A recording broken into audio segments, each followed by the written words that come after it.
Hello, my name is Jacob Leno, and this is Lab 2, the charge tape again. Don't worry. Where is my next button? Please, thank you. The purpose of this lab is to demonstrate again how differently charged objects interact with each other, and this is due to things like gravity and electric forces. This is because of Newton's second law and the velocity update equation, kind of, along with the gravity and its update equation, and Coulomb's law, which is by far the most important in this case. The equations are velocity update, gravity, Coulomb's law, which is right here, system. The system of this is two charged pieces of tape, and the surroundings are gravity and the electric force. Model 1.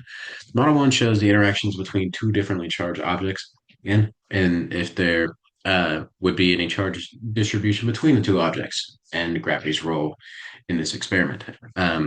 This is done by modeling the charge of each tape throughout its surface area this time, and not just quick charges.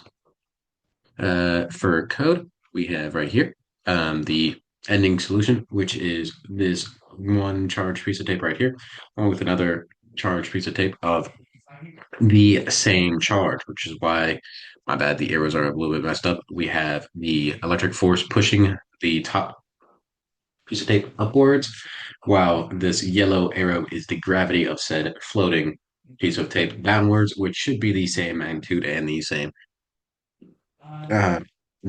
magnitude in the opposite direction.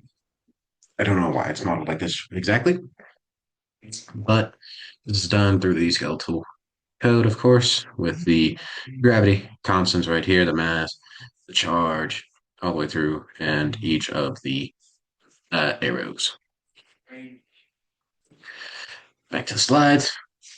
We have the code and sources of error. The source of error could happen if if the r hat in the gravity equation is in the wrong direction, which would point at that bigger arrow in the opposite direction, which gravity does not make you fly, basically. Um, Wrong color. Um, Another error could happen if just human errors, such as calculation errors, were to have been made, but this was mostly skeletal code. What ifs? What if we modeled it by, the code like Lab 1, and how would the charge differ? Or if would the charge differ? Kind of, these are fairly the similar questions. Yes, the charges would differ because the total charges are put onto, because in Lab 1, the total charges were put into one solid point rather than spread out, which would affect the R vectors, which would have a um, kind of dissipating effect the longer and wider you go out from one certain charge.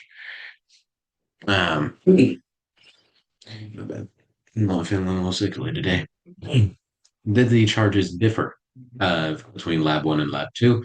The answer um, was yes, and which one was more accurate?